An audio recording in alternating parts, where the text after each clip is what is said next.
The stream has started. Everything you say now will go on the air. Okay. Can you hear me? Can you hear me? I Okay. can hear you fine. Okay, great.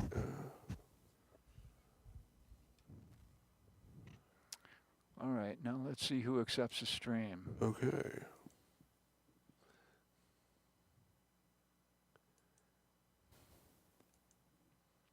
Twitch has accepted the stream. Thank you, Twitch. Cool. YouTube has accepted the stream.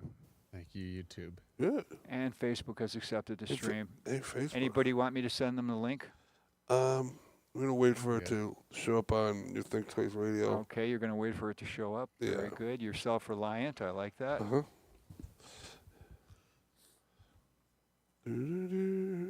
La, la, la, la.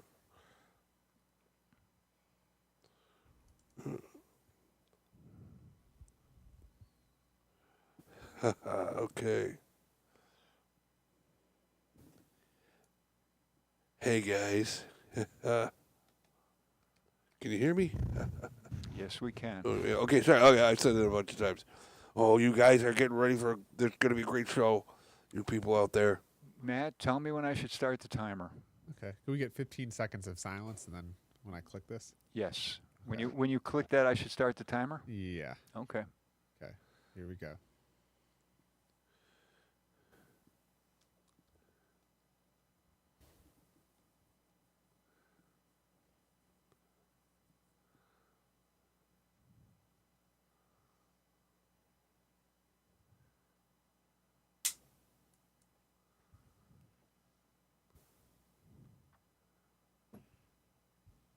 Hello, Think Twice Radio, and welcome to another exciting episode of Smalltalk with Matt and John. I'm Matt. And I'm John. Hey, folks, how's it going out there? Hello. Hello, Nick's World. Thanks for tuning in again. We got All right. we got another This is viewer. it. So yeah, this Wow. is another show. Oh, wow. What exciting topics do we have on the agenda? Okay. John? Well, like if you notice today, I'm wearing my buffalo with. Stand up for the people. We Oh want yeah, to see your shirt. What's your shirt? the buffalo, and there's like a King Kong character on top of It says various people, Yeah. smells great, cats welcome, Yeah. manageable delusions, manageable delusions. all dogs, good dogs. All dogs, good dogs. And, it's funny, I have this shirt on today because today we'll be talking about Sun Wukong, Sun Wukong. what the greatest monkey ever. We have a comment Better- from the audience that my camera's not in sync with the audios. Can we confirm that? Is that it? Oh. Chuck. You ever seen But yeah, we can. So yeah, Sun Wukong. Sun Wukong. The Monkey King. Amongst The- so the- I see. So you correlated your shirt with the actual Yeah, topic of the yeah. show. Because, this isn't a monkey we all got to get to know. Because we are all monkeys at our It base is a- biology, right? Like, yeah, say you're possessed by a demon. What are you going to do? Now, you can call Jesus, and Jesus, or you get have a priest come and spray water on you, and that's good, and Jesus will eventually get rid of the demon. But if you call Sun Wukong, he will rip that demon out of you, go into hell, beat the heck out of him, and then beat up like 10,000 other demons. It's a strong monkey. It's a strong monkey. Okay, let's get with his origin story. Way back in the day, in a place called Flower Fruit Mountain, there was a rock that just absorbed the energy of yin and yang for like millions of years, thousands of years. And it got all this energy, and then the rock cracked open, and there was an egg, and then the egg cracked. And a chicken did not come out. And Sun Wukong leaped out. This majestic stone monkey. And as he opened his eyes shot beams right into heaven. And the Jade Emperor was like, whoa. And they went right up into the Jade Emperor's heaven. And he's like, and he said something's been there. And he's walking around. And he found a bunch of monkeys. And this is actually not the most impressive It thing. sounds like it's like Jesus' founding story meets the story of Humpty Dumpty to me. Oh, it's more than well. Okay, We have a couple comments Oh. that one of our viewers says that the Monkey King stories are told through Peking opera in The most of Peking China. opera, yeah. So this seems like this is like an ancient Yeah. Chinese If folktale. you go to China, pretty much on any channel, there's probably going to be a TV show with the Sun Wukong or Journey to the West. He then goes into the story called Journey to the West. But there's different versions of it. Like we have different versions of Batman in different shows, and he shows up like there's animated ones and movie ones and different movie ones, different anime ones, and it's influenced anime and stuff. So in China, of course, there's a Peking opera with the Monkey King, but also the Monkey King could probably sing pretty well, I think. Huh. So I know in Catholicism, right? Or there's the legend or myth that maybe Jesus spent his lost years wandering in the East in deep philosophy. Do you think the inverse of that is in Chinese, or where was the Monkey King wandering in Yes, Europe? bingo. Europe? Well, we don't know if he went to Europe, but he went west on one of a mission, and this is how he came about this mission. Okay, so he met a bunch of monkeys, and then there's a mysterious fire. What do you call waterfall? And the monkey said, if you leap through that, you can become king of the monkeys. So he leapt through it, and guess what? There was this wonderful palace filled with cool monkey stuff in there, like banana, like all the stuff monkeys would want. And this is probably the least impressive part of the story, because granted, we could all become kings of a monkey troop if we wanted to. We're all monkeys, right? We're all monkeys. Yeah. Yeah. So he became then the king of the monkeys, and he was having a great time. But then he realized he was gonna die, which stinks. So he's like, I don't want to die. And so he goes off. He finds this Taoist monk, Sabodi, and he taught under him for like centuries, or years, or decades. He meditated with this guy, and he taught him. He learned 75 different transformations that he could do. Like Pokemon powers, kind of. Bingo, super bazonkazonk powers. What he could fly. He could jump from clouds. He could cloud jump. In like 3 seconds, he could go 3 miles, and he could cloud jumping power. It's 72 different transformations. One of the fun things he got the ability to do is he could pick a hair off of himself, like throw it there, and then form a whole other monkey just like him. Whoa! So he can can clone reproduce. himself. He used that power nuts all the time. But he was super. Were they powerful. clones? Were they subordinate to him, or were they? They were all him. I think that's when you get into the Matrix. They weren't. They weren't like they were, but they were all doing what he wanted. They wouldn't wander off and do stuff. And we have a comment that he really learned 72 transformations. Is it kind of? Is it what I said? 72? No, you said 75 or? Oh, he learned sorry. a lot. Somewhere in the 70s, 70. 72. Yeah, 72. But yeah, and then 72 actually is. It's like a spiritual, or it's a kind of a mystic number because it's. Yeah. I think it's 7? related to like the precession of the equinox. And Yeah. 72 is divided by 12, and it's got all these different divisibilities that. He also too, and also he learned different spells from Sabodi, and a lot of super things like that he had, and it was pretty good. But the one thing he wanted, I think the one thing he wanted to do, but then he missed his monkey friends. What was his end goal? Did he have an end goal with this, or was he just wanted wandering? to learn how to live forever. I see, immortality. Immortality. So it's kind of like a folktale on just the human. We have this obsession with life, right, and living. And I think, especially in the West, we are like very afraid of death. So is this kind of playing on humankind's fear of death? Yeah, but he wasn't. Yeah. So how did he deal with that? He went to. I don't think he got. He was kind of a jerk of a monkey. This comes up a lot. He's trying to do. He's likable, but he just doesn't behave. So ended up going back to.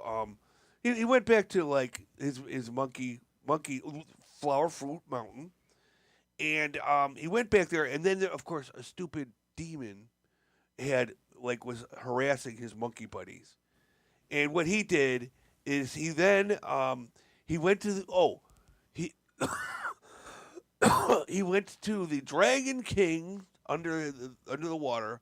He went to his palace, and he's like, give me weapons. I need weapons. So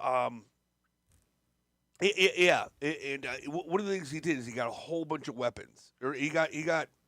Oh yeah, let's get into this. Okay, at some point he went to sleep.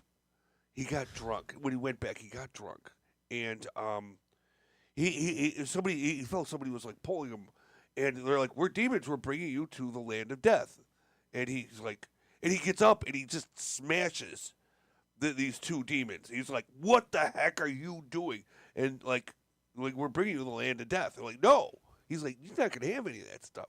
So he goes down into hell, and like all the ghosts and demons scatter, and there's Ghouls. the 10 lords of hell The come up. whale fall was like a giant whale Yeah, fall. yeah. Now before we get to this, okay, so he did go to the Dragon King, and he got one weapon. He got was cool. He got this thing, this rod, that he could magically. It was huge. He could make this rod into like 200-mile long rod that he could wield around.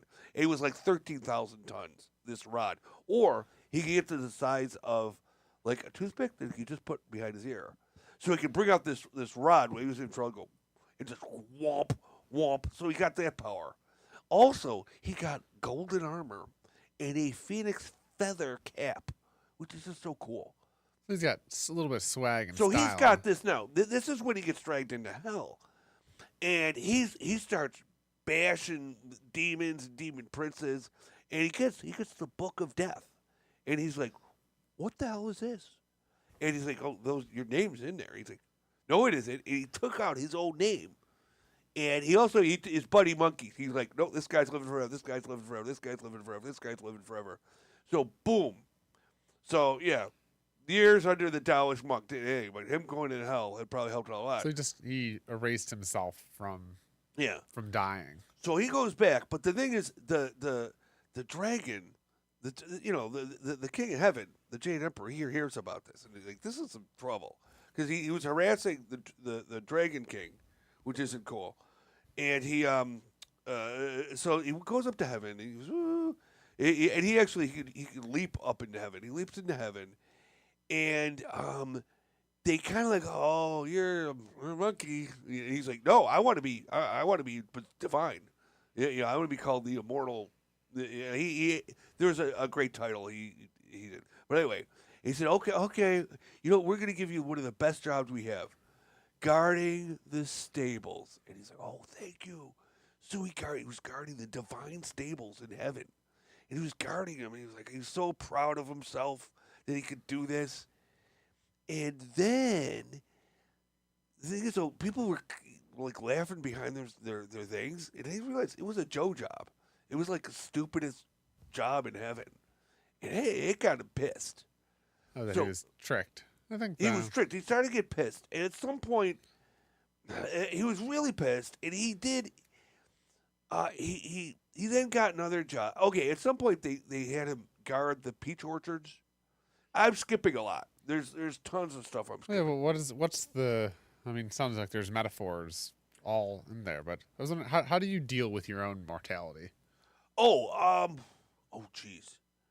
I wanna. Jeez, I don't want to think about it. I live forever. I want to be like the Monkey King. I see. So you're just out of mind, out of sight. Yeah, yeah. So one of his jobs he got was also to guard the orchards, the peach orchards in Okay. heaven, and the Queen of Heaven, it was going to have a party. She went to get the peaches, but he had eaten all the peaches, and because he's like, I wasn't invited to this party, so he invited himself to the party, and he drank a bunch of jade wine, divine jade wine. He got drunk off of it, and he's just being a big jerk. So it was really he was just beating up everybody. So they what they did then they were like, we got to kill this guy. I think they got Lao Tzu to, and they had a bunch of divine guys, and they trapped him and they put him in a furnace, a pot in a furnace for 45 days, where they burned the heck out of him. But when he got out, he was all pissed. His eyes were golden, and he was just ticked off. And then they were like, whoa, whoa, whoa. And we got like a call. Like the Jade Emperor didn't know how to handle it, so they called Buddha, and Buddha's super cool. He's super chill. So he's like, okay, Mr. Monkey King, Sun Wukong, you gotta calm down. And tell you what, I'll give you divinity, or we'll make you king. We'll give you this title if you could but leap out of my hand. He put his hand out, and Monkey King's like, what are you talking about? He's a monkey. He can leap. He can leap from cloud to cloud. He's a super leaping bar. So he does. He gets in his hand, and then he leaps, and he's leaping across the galaxies, different galaxies, and he's leaping through space and time. And he can see the pillars of the 5 pillars of the universe. He's going through galaxies and universes. He's just going like, I'm the Monkey King. What were the 5 pillars of the universe? Oh, okay. He finally got to the one pillar. He's there. He's like, I'm a Monkey King. Look at me. Ah. And he goes, and he wrote his name on one of the pillars because he's a jerk. It's a graffiti. And he peed on it. He's like, the Monkey King was here. And then he leaped all the way back. He goes, hey, Baldy.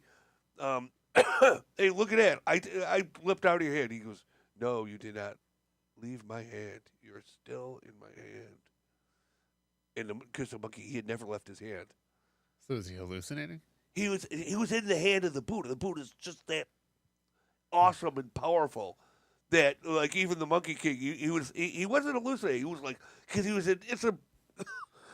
I guess if you're a Buddhist, you're like, whoa, that's the hand of the Buddha. That's how. So does the Monkey King? He kind of represents the human.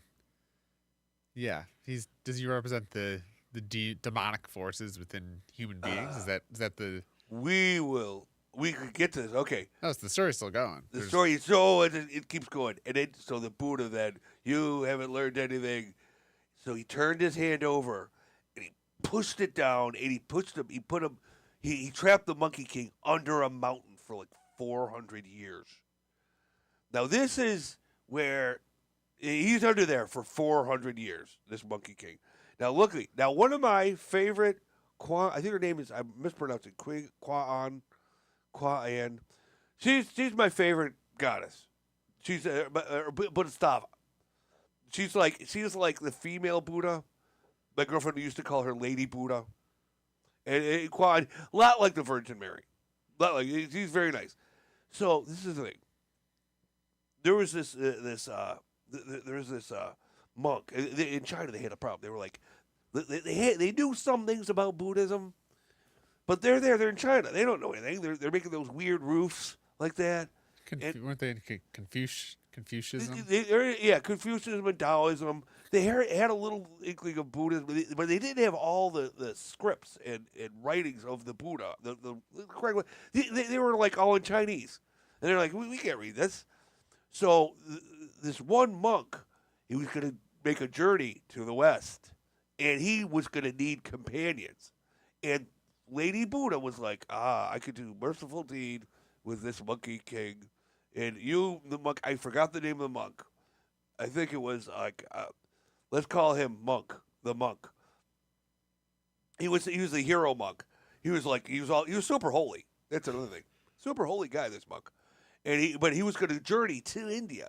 And he needed some protection along the way. And Monkey King's the best guy for anything. Because Monkey King is like Superman, pretty much. So, so he's walking along, and he goes on the mountain. He releases the Monkey King, and he's like, a bunch of bandits attacked the two of them, and the Monkey King killed them. Now the Buddhist monk, he was like, no, don't do that. That's terrible. What are you doing? That's terrible. Like the monkey's like, that's what I do. I kill things. And it was like, he's like, dude, you can't do that. And the monkey's, I'm out of here. So he talks to the dragon guy, and then Kwa'an, the goddess, he talks to his dragon king buddy. They work out. He said, you should just go back and be a nice guy. So he plans to go back, but Kwa'an kind of tricks him into putting on this golden Triptaka. Yeah, okay, you're on. Okay, Nick, you're really working. Yeah. Okay, Nick. The guy's name was Triptaka. The monk's name was Triptaka. Yeah. You also have a comment that you need to lay off your coffee, which I. Did you drink coffee before this? No, I did not. I had cherry Coke, but that's it. Okay. But I'm talking about the Monkey King here. I see. You're wound up and ready to go. Oh my God! It's, Let me tell you about this It's story. kind of as the end of this too. I don't know whether to stop you or encourage you to Okay. keep going. Well, listen, all this stuff that I can remember. Okay, so basically, she kind of tricked the Monkey King. They gave gave him like a crown. They Triptaka Like a rose of thorns, like Jesus. bingo, like, but Triptaka could control him with pain. It's a really weird part of the story because she's Lady Buddha. She's the nicest person you'd ever met, but she tricked the poor monkey to put in this crown thing. But she's a sweetheart. She's just a sweetheart with lots of power too. Yeah, you don't screw with her, Lady Buddha. So I anyway, wouldn't wanna. Yeah. so they decide to go work together, and they do. They go to the journey to the west, and along the journey, they meet a demon called Pigsy, who he's a big fat demon, and he's lustful and greedy, but he's kind of a nice guy, and he agrees to go along with them. They meet a dragon horse, which also attacks them, but they fight them, and then it's a dragon, it's a horse, very convenient to have, and an ogre guy. So, you know, I'm just trying to think through what's the point of the Monkey King? Why should we care? What was the Monkey King? Was just a story to keep people entertained, or what was just a story. well, it did seem Is like Superman just a story? so. It's like a early folklore comic. Well, I've narrative heard story.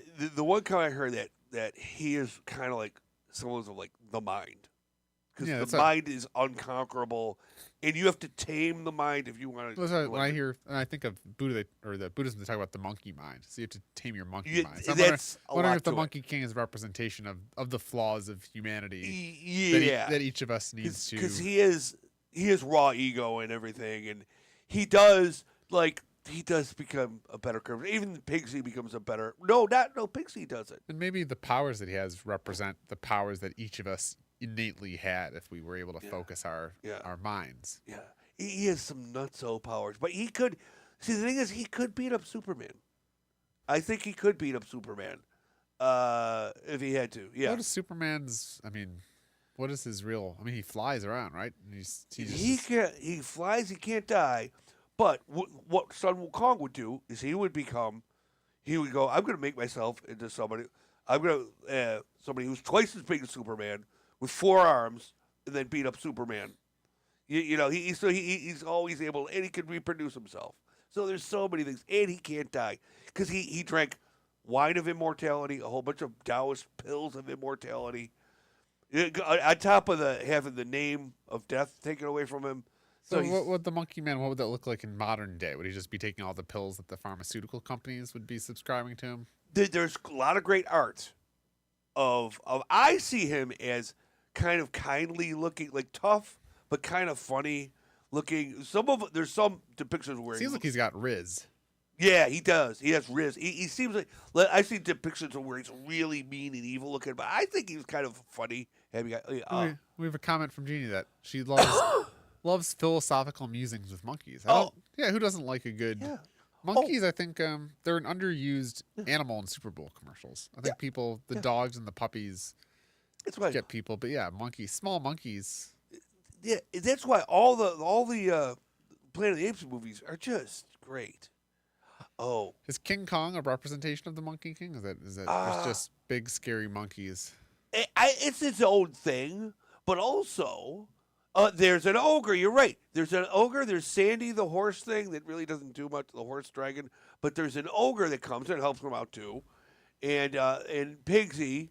It makes you wonder why in Western culture, I mean, from our religion, right, Catholicism, we just have the disciples and it's people, but we don't really have any mythical creatures, don't you know? so much. The Holy Spirit is just kind of, it's just a spirit. I mean, I never really understood what the Holy Spirit was. I still don't. It's part of the trifecta, right? There's God, Jesus, and the Holy Spirit. And the Holy Spirit.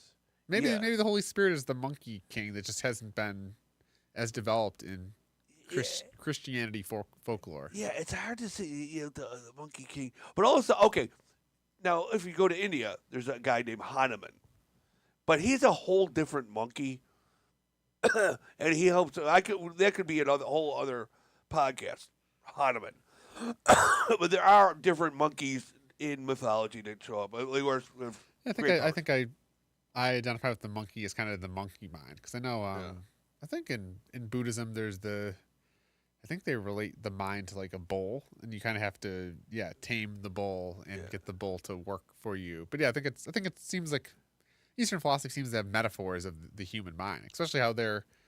I think Eastern philosophies they don't really have deities as much as they. I mean, Buddhism is really it's not really about believing in an external deity. It's more about kind of looking within your own human soul and consciousness. Yeah. But they do kind of adopt things where like. Well, one of the fun things they do, like Christianity will go into, will take over like eternity, and basically the gods might become saints. Like, oh, that's Saint Gregor, but usually there's another saint. When Buddhism kind of goes into different areas, those deities become protectors of the Buddha. Whereas you notice, like the Buddha, like nobody could challenge him, but then he kind of goes in the Buddha universe, and then the Buddha is calling the shots all of a sudden. So I was kind of wondering, is heaven like a giant bureaucracy, or how is heaven run? What's the organizational chart? Right, you have God who is the CEO, executive, but how does he, right? If he's in taking all the souls into heaven every day, that's a pretty large process. So how does he actually streamline the operations of the organization? Is it top down? Is it a more flat organization? How would you suspect that the intake of souls goes? Yeah, I would. Is there like directors like I would like to think there would be helpers along the way, Bodhisattvas. Is it like the DMV where you get up there and then there's the pearly gates, but then outside the gates there's just a sea of chairs, and you get your ticket and you sit in your chair and you just wait patiently for your soul to be called for? Yeah. I that's when you get into a whole different like, oh, we should go over Dante's Inferno. Yeah. Well, then how is hell operated? Dante has some real. That's a whole other show, I would say. Because Dante has a whole interesting. There's levels of hell. What's the high level summary of? I think the worst ones are like. You know what? We need to redo a show on Dante where he ranks the hells. Dante. So it's like a hierarchical organization of it. You have the Hitlers and the really bad souls at the bottom, but then there's a whole hierarchy of. Yeah, and I think there's also in Dante gets into limbo. Limbo are all the people like who died before Christ, like people who were really cool, but they weren't Christians, like Aristotle and Socrates would be in limbo. But it doesn't really seem very fair, seeing that they were born BC. How are they supposed to know? That's where like Dante. Oh, that would be an interesting show because they have a lot of great illustrations of Dante. Like he goes through hell and he talks to Here's a question: if you could have dinner with 3 people, for any historical mythical figures, who would you invite to your dinner table? Oh, historical. Anybody. It could be a fictional character, a real person. Oh, fictional. Living, dead. The Munster Rebellion.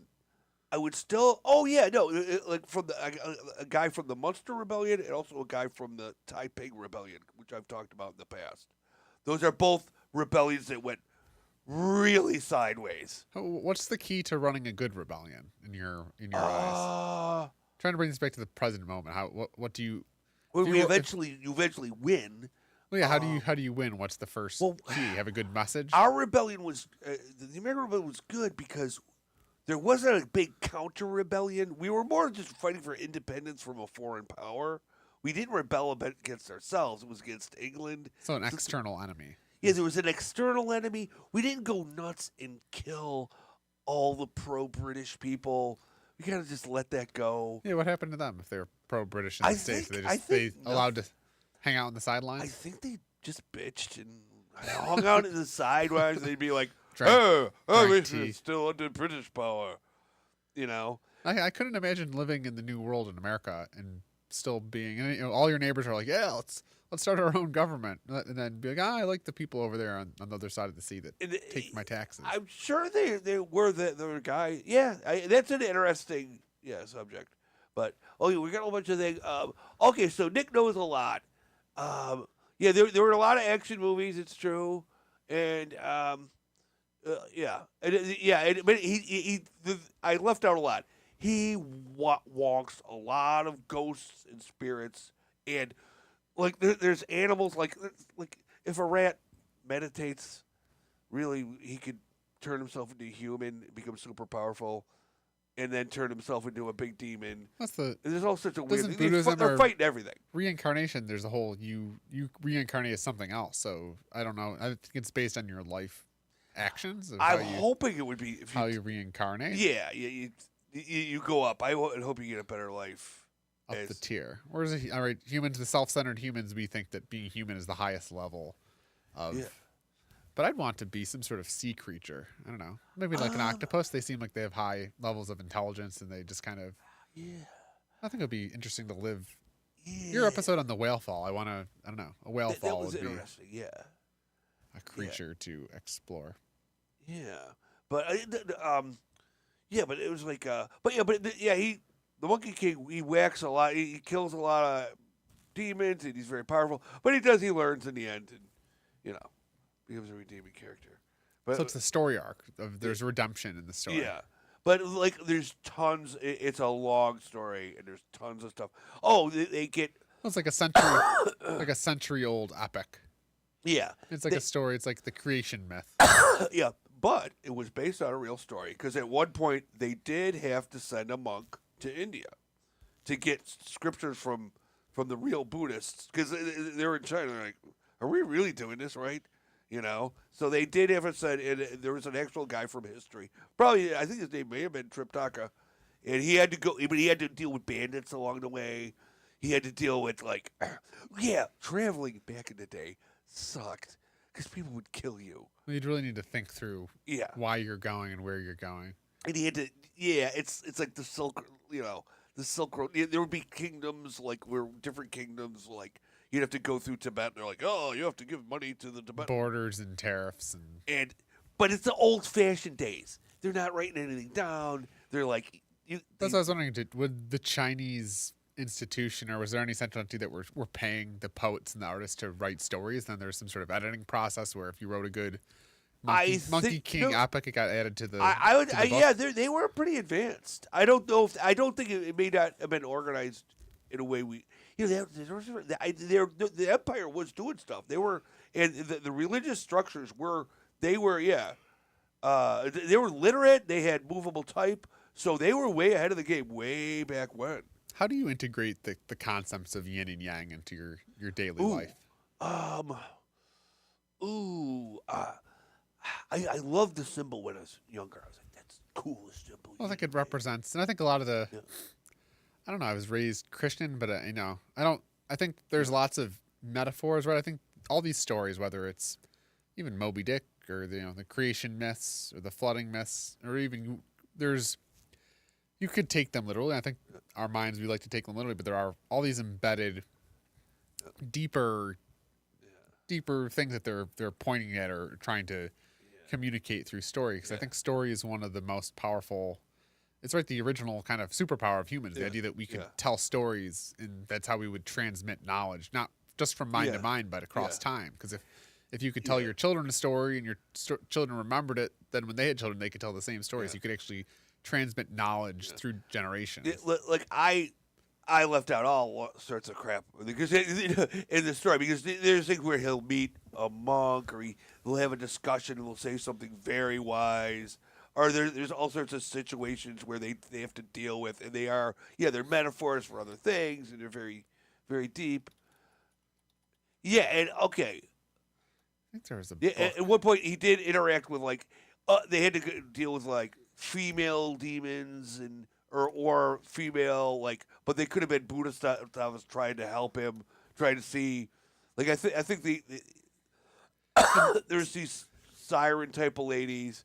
And of course, Pigsy got fooled by him, but and the Monkey King. But the Monkey King was very aware of, hey, they're trying to trick us. I think the book I was thinking is *Sapiens: A Brief History of Humankind* by That's Yuval us. Noah Harari. Yeah, I think in his book he talks about sapiens. Right, there's been all these different types of humans, but our really powerful ability is the ability for stories. Stories, we kind of laugh at them because we think of cartoons and other jokes, but stories, right? What other species tells stories? And I think, yeah, that it's our way of transmitting knowledge, in the fact that we can create stories that aren't just between individuals, but also like society-wide stories. Even right, the United States of America is itself a story, right? It's this abstract concept that we tell ourselves that then allows society to function. So I think that book was interesting in making me think through the power of stories, because yeah, everything is a story. It's kind of these abstractions. Like the United States of America doesn't exist, right? It's a collection of there's maps that we draw on, there's a constitution, but there's the actual United States of America doesn't exist. It's a story in our mind. We have all symbols that we connect, so we have create these elaborate stories that allow us to organize in at a massive scale. Because right, the story of America has at this point over 300 million people within it, but also globally. It's this story that humankind kind of tells itself. So it's just an interesting concept of and even whether it's the Monkey King or the these stories are powerful ways to communicate things and get people. And also too, also this story. It's good advertisement for Buddhism, where you're like, oh, like if you're a villager, you're like, whoa, this Monkey King is such a great guy, but the Buddha can control him, and the female Buddha seems to have power over him. So I could see being like a Chinese person being like, oh, okay. I think that's why I think one of the theories of how Christianity overtook is right before Christ or even after Christ. There was a whole period of time where you were looked down upon if you were a Christian, and it was we were evolving from kind of the Roman religions to the Greek religions, where you had all these deities like Zeus and whatever. But then at some point, the story became so powerful, and really the appeal of Christianity was that it appealed to peasants and poor people. And kind of right, the gist of the story was, even though you're poor and your life sucks here, if you're a good person, you can have a better life in the afterworld. If you're if you're a peasant at the bottom of the hierarchy, that actually is a great story. That sounds great. I can not think about my life here, and you know what? It really sells. I think Christian people are like, oh, it sells. If you're like into like worshiping, Kronos or something, and then there's this Jesus guy comes around and like, I could go to heaven. I think that's part of the reason why Christianity then became the predominant story, is that because it appealed to the majority of people, which were poor people, it really became a stronger story than whatever the Roman or Greek story was of. There's a king or an emperor and you report to them. Of literally the Christianity story appealed to poor people, who was most people saying, oh, wait, so the emperor is not better than me. I can be a good person, and because the emperor. So it was kind of this leveling of it was this powerful story that then many people became to believe, and it's kind of interesting how to think. And then I think eventually there was an emperor that then went from judge the moment and went like, oh, I'm going to adopt Christianity. That's how I'm going to come to power. So it was actually like kind of this groundswell of support. It worked good for both, combining making the state religion of Rome and that's why I wonder what now with where religion is, what will be the new story, or the new. Right, it feels very much to me like Christianity, that story, it's kind of slowly fading. I think we're becoming a more secular civilization, and I think there was a quote that someone said the most important moment or invention or something. The most important moment of the 21st century was Buddhism being introduced to the West, which I think was. You don't really think you think of maybe technology as these things, but. Could the idea of Buddhism like overtake? Become the Western predominant? I hear in Europe it is becoming more predominant. European. They're adopting more because it's like church has done such horrible things. Oh my God. The thing is, the history just is not good. I mean, pedophiles and if you get to Europe, there's witch burnings and. That's the thing is, I think, right, and I think this. As the narrative changes, and it's right, and especially if we go more generations, the actual message of Jesus. None of us were there, but it's just this game of telephone. We're now, and even we built these institutions, and I think Buddhism has a chance to become this really powerful story because it's, from my understanding, I've done a little. I mean, I've done some meditations, and I actually was sitting in on a meditation group, a Zen group here in Buffalo. And oh, cool! I think I mean, I've gone away, but it's something that interests me. I think the draw of Buddhism is that it is very. Where Christianity in all these religions, whether it's monotheism or polytheism, is always all about looking at deities out yourself. I think the power of Buddhism is it's really more looking internally in yourself, and we all are right our own internal thing. I think that could be Yeah. right, especially as I think human beings are innately spiritual. So I don't think the idea that we're just going to abandon Christianity and then just become this, I think was it Nietzsche that said the death of God, or he talked about kind of this, I don't know, will humans just kind of, we have this spiritual need. I think I could see Buddhism maybe becoming a popular, more Western, accepted kind of philosophy or predominant philosophy. The thing is about the Bible is you can kind of interpret it any way you want. You can kind of pick out, and everybody does without even thinking of it, pick and choose what they really want. Whereas now you have evangelicals. These people, they support Donald Trump. In their mind, they support all these insane things. But because they've then taken this religion and made it into something where it totally isn't. Like, it's really more like, they have prosperity gospels and all this. That's what I think. Yeah, the story can be manipulated, but I think there's people that take the Bible super literally, but then there's tons of great actual messages and right, there's the one quote of "Give unto Caesar what is Caesar's." Yeah. And that quote of like that's a great kind of philosophy of give to the rich people, give to the wealthy what they have. The kingdom of God is within you. So there's definitely there's stories for living. Yeah. Right. I think all religions, whether it's Judaism, Christianity, Buddhism, they all kind of are all centered around the same thing, which is the human experience and dealing with. One thing that I find is crazy is that you could ask every single person in this society, what happens when you die? No one knows. No one really knows. We kind of, out of sight, out of mind, but ultimately, no one knows what's going on. And really, all of the religions, I feel like, are just trying to deal with that existential dread or question of what happens to us. Yeah. I mean, what dreams may come.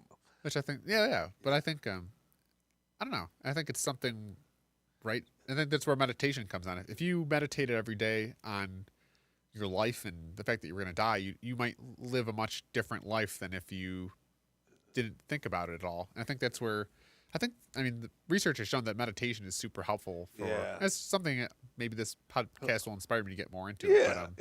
Focus your mind. Just focus your mind, and I think clear it out. Especially we live in this modern world where, right from the moment you wake up to the moment you go to sleep, and even while you're sleeping, you're just bombarded with subliminal messages, with advertising, right? I always think of how many actual commercials have I been unwillingly subjugated to because of I just exist in this society where you walk out the street and there's advertisement there. So how much clutter is there? There's versus when you think of kind of the I don't know, not the premature human, but the pre-modern human where you just kind of it was simpler, right? You traveled and it was an experience and there was no really forms of mass communication.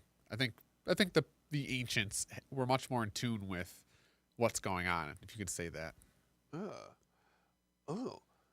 JD just mentioned an interesting book, Memoirs Found in a Bathtub. Okay. There was a befuddled man who mourned the passing for the coming. So even, the idea that polytheism versus monotheism, I think even polytheism, right? I think we all kind of believe. One example would be, right, there's probably a god around the Buffalo Bills and cursing them with local deities and local powers. Didn't you have a comment where what was this, the something mind that you talked about? Okay, what was that? Or each person was their own. At a certain the one theory it was called the bicameral mind, and the theory was that ancient people were actually hearing voices that they thought were gods. It would tell them to do things like make a net. Which is really just kind of your conscience, right? We all have this internal chatter in our heads. It's kind of like your conscience or the Western people. But I remember, I think there's even a line in the Bible where the one guy, what GD said, it was a pagan guy, and he going, I can't hear the voices of gods anymore. I want to hear the voices of gods. And they were just saying that there's this change in human consciousness where everybody on Earth was, or the people were thinking we're actually hearing voices in their head telling them, and the world was mystical then, Yeah, I think, if we're going from a right, if that book Stanislav Lem, Memoirs Found in the Bathtub, was mourning the death of polytheism to monotheism, I feel like a lot of people, and maybe we're starting to mourn the actual death of monotheism. So people are going from believing in one God to believing in no No gods. God, and then yeah. And even Nietzsche, his quote, "God is dead." Yeah. God is dead. And I don't know. Do you know anything about what he really meant by? You know what?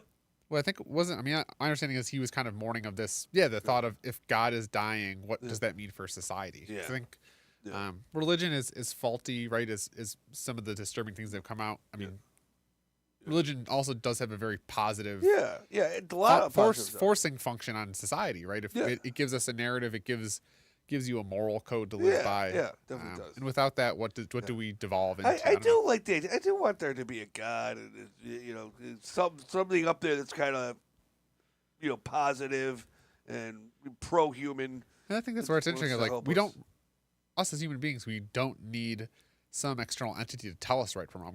We all kind of internally know that killing humans is bad. Yeah.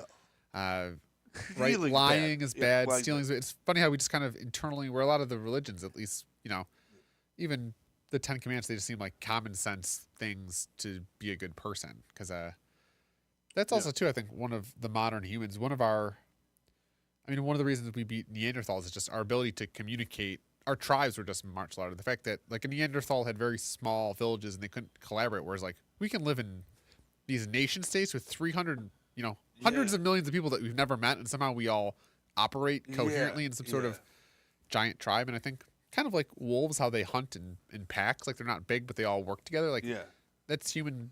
This our subsection of humans, which is Homo sapiens, we're very good at coming up with stories that can organize us into extremely large tribes to accomplish things. Yeah. And I lament too sometimes that as someone, right, I'm a young millennial, so I'm kind of in my mid 30s, which is kind of your physical and mental peak in a lot of ways. And I kind of I wish our society had a direction. Like I imagine if I was my age living in the 60s, of like, we're going to the moon. Like I could be excited about, oh sweet, like, I have some sort of North Star that we're pointing to, whereas now it very much seems like it's just work in some sort of bureaucracy and like work a bullshit job. And sometimes I wonder, I wish we were going to Mars or something and I could wake up with, a purpose larger than myself. Maybe there's a company here in Buffalo that you can be like, wait, they're doing good stuff. I want to help those guys out. That's the thing is, working for a company, but I think that's where religion helped organize empires. If it gave you, right, if you were working towards going to heaven, that like really would motivate you in your current life to live a full life versus, because I think society needs like a North Star or somewhere where we're all pointing to keep us on our good paths, because I think humans could create a lot of I mean, if we did, America, if we get our minds set on something, we could do it. Like go to the moon, like which is a positive thing. That was a cool thing, if you point. I would even get behind eliminating space junk. There's little bits of junk in the space. We need to clear the. Yeah, I have the idea next week of some positive things humans have done. Maybe we could talk about stuff like positive things humans have done. That could be a whole. That could be a whole spiel, because there's some very good things humans have done. That's where I kind of make the analogy of humanity. We're entering this new stage of evolution where we've, the gig's up. We've won the game, right? We've proven we can dominate not just other species of humans, but we can dominate Mother Earth. We can dominate other animal species. But we're kind of the game is evolving now to, okay, you can dominate, against things, but can you work collaboratively with, can we collaborate with Mother Earth? Can we collaborate with other species? That's kind of our next challenge as human beings playing this game of life. It would be like we've cooperated before to do things. I don't know. It could be done. Well, and unless the moon landing was a giant conspiracy, we did land on the moon, right? And we did that in the 60s with that's pretty nice. With thumbit drive data. Now we have terabytes of data. We could really do some damage. But I think we gotta clear the space junk out of the universe so we can get rockets out. And that's another my space idea too. But also we have to have the ability to blow up asteroids that are coming our way. Without having to go, we got to get Bruce Willis and get the team out there. We should be able to point something at it and blow it up, like before anything it whacks us. That's why we should have subcommittees. Yeah. The subcommittee on meteor impact, Yeah. dispersion. We get them out. We get them out. Some like rail guns out there. We get some cool. We're good at blowing up shit. Yeah. We could do it. Yeah, we have a military industrial complex. Yes. We could just pivot that towards blowing up meteors. Bingo. The ones that are going to come at us. Yeah, why are we blowing up the rock that we're on? We should be blowing up the rocks that are coming for us. Exactly. So we don't want to go out like the stupid dinosaurs. Dinosaurs are like, okay, this is what the dinosaurs are like. Duh, what's going on?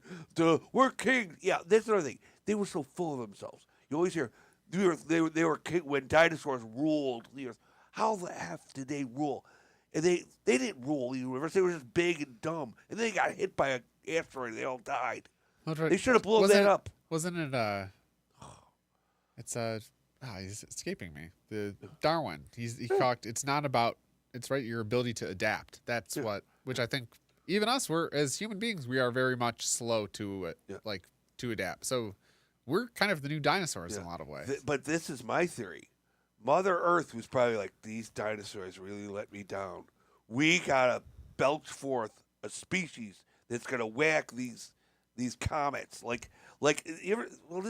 be another show, the Gaia theory, that the whole Earth is actually a living thing. Like everything's a living, like little birds and the butterflies and me and you I think there's and elephants. Have you heard about mycelium nets? And how there's all the plants, like the root systems talk to each other. Yeah. So I think you kind of think of us as all one organism, right? But think of it, though. The Mother Earth was probably like, we need some of these monkeys to go into space and whack these comets that keep hitting me. And then we can spread, there's some kind of conscious, like, okay, these sapiens, so we got, Homo sapiens, we got Neanderthals, Devonians, and, all these wacky, things, and they're like, working away with their tools and their things. They're sharp and they're counting up things 1, 2, 3, 4, and then we got rockets. And we get really good at blowing up stuff. Yeah. But the idea, that's our real goal. That's when God's going to be like, okay, that's good. I think the singularity, which is a theory around artificial intelligence, talks about that. Maybe the next iteration, maybe human intelligence is really just the intelligence of the universe trying to express itself. So maybe ultimately our goal was just to become intelligent artificial intelligence, which is the intelligence of the universe, would then be expressing itself. So maybe maybe we're kind of like the cocoon, I guess, to a butterfly, which is our intelligence. I don't know. But that's also a very, egotistical thing to say. And we had a comment that's saying that last year they sent a rocket to an asteroid to see if they could alter its trajectory, and apparently it was successful. So they're working on it. Yeah. But that's what I love. I love it's always they are working on it. And I always think whether it's nuclear power or it's like, who are they and how many of them are there? Yeah. And how are they working on it? Because are they just? I think there's the joke too of when the power goes out, right? Most people just sit at home, twiddle their thumbs, and wait for the power back on. But who are the people? Who are the people that are actually? There are people behind the scenes that are working to get the power back on. Yeah, we got infrastructure. We got people working away there. I think that's ultimately too about civilization, right? We're all, because we have this massive game of society where, each of us becomes a hyper specialist, right? So whether you're a PhD rocket scientist where you are specifically an expert in rockets, but because you're an expert in rockets, you suffer everywhere else. And you are super specialist, and there's the balance between specialists and generalists. We all become super specialists in a way, but really the human's ability. I mean, think about back in the day when we were cavemen. We would have been complete generalists. We would have been able to hunt. We would have been able to track the weather. We would have been helping our wives give birth. We would have been doing all these tasks that are general things because we're in small tribes. Where as we've grown larger, we've just become super specialized in. I don't know, a government bureaucrat, or I'm a rocket scientist, which is great. It allows individual humans, whether it's Mozart being a musician. Can accomplish really amazing things as specialists, but individual humans suffer by becoming specialists because they leave all their other generalist abilities kind of undeveloped. Yeah, there's that's why you do meet people who maybe very, very skilled in one thing, skilled in certain things, but you talk to them and you're like about other things I think this deals a lot with politics. There's a lot of really smart people, but when they turn their minds to politics or what's going on in the world, they're like they just it's like, oh, I'm going to follow these stereotypes rather than my own common sense. When it comes to it's weird, it's like some of them are very smart people, but when I really think some people are really dumb. I don't mind saying people are dumb politically that I don't agree with. I think there's I mean, one of my favorite thinkers is Ido Partal, who's a kind of a philosopher guy, but he talks about how, you know, the specialist then does feed, right? But if you become, say, whether you're a rock star or a world class, like, because you become the hyper successful, super specialized individual, it feeds your ego of I am an expert, and then that kind of feeds the ego. That person is then incapable of being saying, yeah, you're an expert. You're also incompetent in many areas. So almost, it's like a crutch of. And we're learning more too. Is, you know, as information comes to specialized, if some of the most powerful people, some of the best experts are actually morally bankrupt and corrupt because they have these egos where I am, you know. You could probably say Elon Musk is a good example of a guy. He seems like he is really bright, but he can't be in certain areas. It just seems like, what are you thinking? Like some of the things you said. That's the thing is nobody can be perfect. Nobody can be the expert, which is great, right? I don't think most people want to grow their own food and build their own houses and plumb their own plumbing sites, right? It's great for us to each be able, you know, and was it all humans? We have our innate abilities. So it's great that each of us can specialize in what we want to do and what we're good at, and then leave other jobs that we don't want to do so much. So there's actually a benefit that because we all become specialists, we all suffer individually. We also benefit because we have iPhones and houses and things that I can't do that I benefit because I can just rely on another person I've never met that's an expert in their craft. So it kind of, again, coming back to this yin and yang of being a specialist is great, but it's also bad at the same time. It's kind of, that's why I like yin and yang. It seems like that concept of good and bad, good and evil is embedded in everything. Oh, Jeannie brought up a good point. Our cousin, a rocket scientist, we could ask him. I have a cousin, Robbie, who is a rocket scientist. You know what would be great is to maybe have him on the show, or like we did a video thing with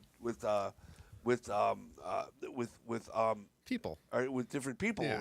And maybe we could, because maybe in the future, Matt and John could be interviewing folks. Yeah, so that's why we're throwing out a RFP, a request for proposal. We're looking to interview people. We are folks. Yeah. So if you're an artist, a mover, a doer, a thinker, anything, if you have an exciting topic that you'd like to speak with us about, please reach out, whether through DMs or let us know, because I think I enjoyed even just the art of interviewing, of trying to extract and make a good experience. We're Smalltalk with Matt and John. We're expanding. We are looking to bring on guests. So if you want to be on our show, let us know. We could talk. Yeah, there's all sorts of folks out there. We could talk about stuff and other things. Yeah. Do you have stuff and other things that you find entertaining? Subjects, products, services, animals, minerals, and ultimately boxes. Yeah, we don't want to beg people to be on our show. We want people to beg to be on our show. Yeah. And again, we are your puppets, right? You puppeteer us. So tell us what you want to be on your show. And if you want to be on the show or you have something to talk about, let us know, and we want to interview. Yeah. Because I think interviewing is an art and skill, and it's, we need practice, and you got to start somewhere. Yeah, we could talk about like boomerangs. We could talk about kangaroos. We could talk about whale falls. We could talk about. And I think I'm going to do particulate matter. Particulate matter. That's cool. Yeah. We could talk about worms. There's all sorts of interesting worm subjects. Their poop is actually one of the best fertilizers known to man. Yes. Black gold. Black gold. Yeah. There's people that sell worm poop and make a fortune selling worm poop. Yeah. They're the lungs of the earth. They dig down. They have holes. The air can. Do they have brains? I'm still unclear. I think the deal is they have like. What is their deal? They have like some cells that are brain-like. What's their deal? You cut them in half and they both squirm. Do they then become two different worms? Some of them do. I don't know. That's where we need to talk. We got to talk more about. Are there worm experts out there? I don't know. I wonder we could talk to I wonder if my buddy Lou would want to come on here. Probably. We want to talk about bread and circuses. So things that Yeah. entertain people and also things that are very important to bread getting on our table. Oh, I think yeah. we live in interesting times, right? It's I about- think isn't that It's a about quote of a putting philosopher? food on the table. It all comes down to that. Yeah. I love these guys. And I think when people say bread and circuses, they kind of scoff at the circuses part. But the older I get, the more I realize that no, like we need bread, but circuses are also what make life. We need to be entertained. If we're not entertained, then yeah. Yeah. So I think people kind of think of yin and yang, bread and circuses are negative. But I've started to pivot of no, circuses are good. We need circuses. Yeah. Yeah. So we got about 90 seconds left in our show. Yeah. So Let's see. So we talked about the Monkey King. yeah, the And- Monkey King. Yeah. There are great monkeys out there too. There's Planet of the Apes. There's some disturbing things about the Planet of the Apes I didn't share with you. Hanuman. There's King Kong. There's Joe Kong, Mighty Joe Kong. There's your T-shirt, There's my T-shirt, which can be bought which can be by bought. giving you money. Yeah, give me a call. We want a T-shirt like this. Yeah. We are monkeys, and I think I think a couple topics on mind that I'm going to cover in future shows is particulate matter. So I'm Yeah. been involved with the Kensington Expressway project, or the Humboldt Parkway, of city residents that want to fill in the highway and return to the park. And one of the reasons that I'm pro for is because the new project appears to produce particulate matter, PM2.5, which is 2.5 microns, which is 30 times finer than a human hair. So there's all sorts of that's a whole other niche of Yeah. particulate matter. The lawsuit. Also, the mayor just resigned, so he's getting a job at OTB. So I think actually I'm excited to announce that I just had my first Common Council item get approved today. Oh, cool. So usually the Common Council, when I file items, they receive and filed, but I filed an item that next week before the show will be in the city's Civil Service Commission. So I'm excited to talk about that and dive a little deeper into and Cool. maybe mayor stuff too. So Good stuff. Yeah. thanks for tuning in. And Thanks, until guys. next time, Yeah. let us know if you want to be on our show. Yeah. Fading to black. Yeah.